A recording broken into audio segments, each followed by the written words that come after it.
Realized pretty quickly in doing that one that you can't use practical effects because like it's so slow you can see the squib exploding, and so like we couldn't do any like gunshots or anything like that just because like at real time they don't look fake.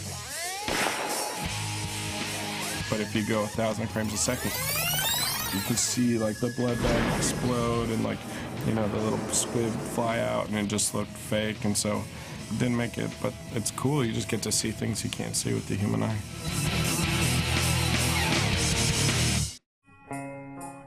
This is the stairs. The zombie on our right is our set decorator, Gino Sardina. A lot of the crew wanted to be zombies, so you know this was their chance to be in the movie. But Gino is an incredible set decorator who's worked with, you know, some of the greatest directors and production designers in the business, and really made Zombieland a lot better than it would have been because of his attention to detail and ability just to fill the frame with amazing looking things.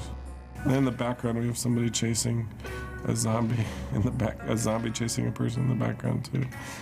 And this stunt guy, man, he just really went for it. We used a lot of the same people more than once, but this stunt guy is the same guy that is the final credit in the movie where he comes across the windshield with his elbow, and he's just an animal, this guy. Like, he gets so much air when he does this fall. It's scary to watch. It looks like he's gonna break his ankle a couple times. What's kind of funny is one of the reasons why this didn't make it into the movie is because as epic as this fall is, I think that our zombies were so kind of scared for the guy falling that they kind of just stop being zombies and just watch. And so like they don't come after him, and they just basically they're just stuck there watching this guy's crazy epic fall. But with the combination of, again, a briefcase full of stuff, coffee, liquid falling. I mean, his ankle looks like it's about to break there, and then the zombies just stare like, oh my gosh, this guy is crazy. And so that's part of why it didn't make it into the movie. But we only did one take of this, and we just figured you can't do any better than what we got, and it's pretty epic. I'm glad that it's able to be on the DVD because that guy really committed to that fall.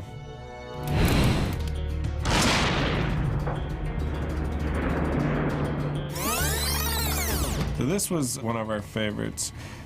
It's such a random scenario, but we just had this warehouse dock that we wanted to shoot at. Like, one of the locations on our days was this abandoned, I don't know what, a car factory or something. It was like a very industrial looking thing. And so we shot the guy falling off the building, we shot the guy shooting the AK-47, we shot the guy on fire, we shot this.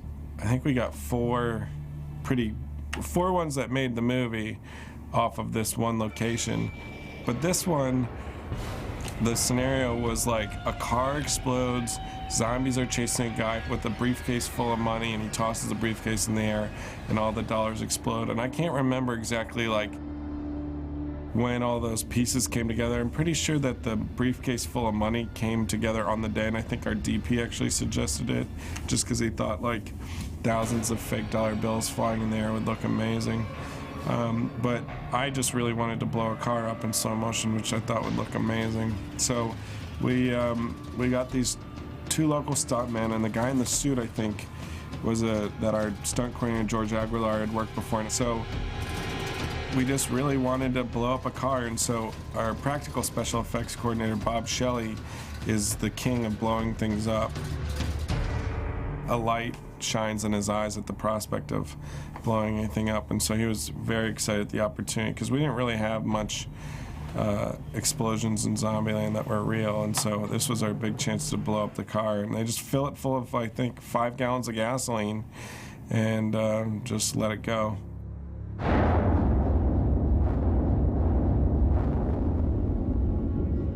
These guys were pretty brave to have that happening behind them and just run away. But we didn't intend to do more than one take, but the thing just kept on smoking and smoking and being on fire. So we realized, you know, why don't you guys just go back and we'll shoot it again. So as the thing was still flaming, and actually the shot that's in the movie isn't the initial point where it blew up, but instead it's after the fact that this car was just still smoking. We're like, all right, get back in there, put the money, like everyone was chasing the money, trying to jam it in the briefcase. Okay, we're gonna do it again, and then they did it. But I feel like this could be a music video, like this whole, just this one shot, like just watching this money fly around and him toss the briefcase and with the explosion. I mean, I can watch this without an edit in it it just holds my attention. It's just, there's so many little details to watch. I mean, that's an incredible frame. Just the dude running as fast as he can, 2 zombies chasing him, money flying everywhere, and a giant fireball.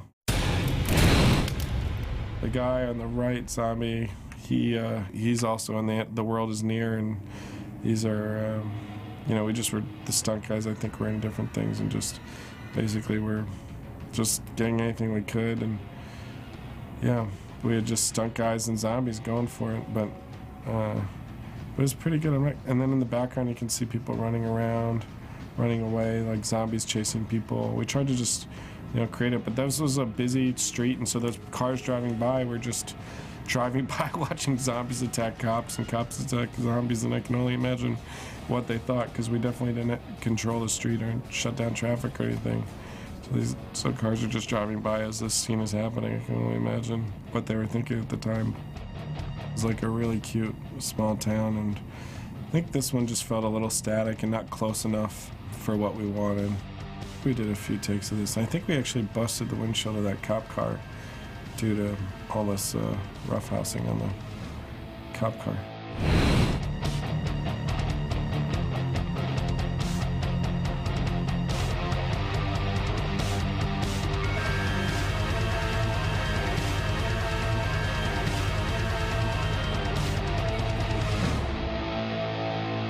Most of them are just like, there's an empty lot, okay, we'll have a zombie chase somebody, and the background looks kind of cool, and what else can we add to it? So we'll add in snow candles to make there be something atmosphere to kind of float around, or like the guy falling down the stairs. It's like, okay, that's cool, he's falling down the stairs, but what else can we add? Let's give him like a cup of coffee so that can go flying. And so like we were constantly, as we were designing them, just throwing additional stuff in just to make it look cooler. Like the guy who says, I really wanted that guy with this was the writers actually wrote, the world is ending, or whatever it says, the world is coming to an end.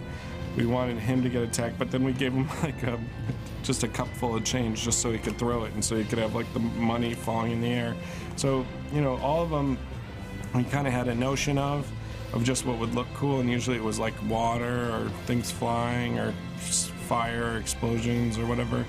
And so we just tried to fill them out with as much as we could.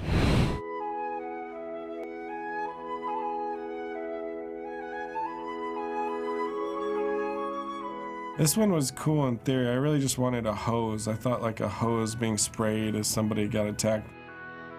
This is so like just, put a guy in a bathrobe. Like there's no house. Like who is that guy and what? What is it? Whose flowers are you watering? It just doesn't make any sense. But I just really wanted a hose, and this is one of those ones that we just had to jam in, and we kind of knew when it was happening. It wouldn't look great, but it's still water. It's 1,000 frames a second is awesome.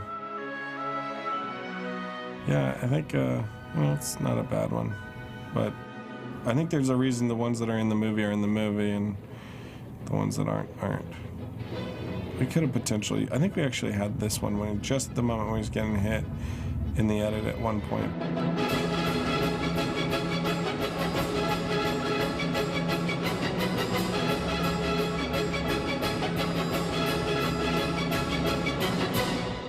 We were just, trying to shoot as much as we possibly could in 2 days with, and then so that's why there's an excess of scenarios, and we were able to just call the best ones for the opening title sequence. We must have told him, like, don't call the hose, because he's really committed to it. Yeah, I think, it's not a bad one.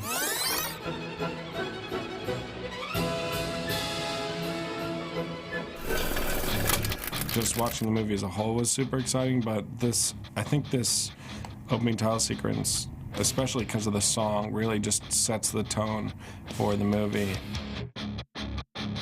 And when people hear like Metallica's For Whom the Bell Tolls kick in, and then they see these intense visuals, and there's these cool font letters doing things that they've never seen do before.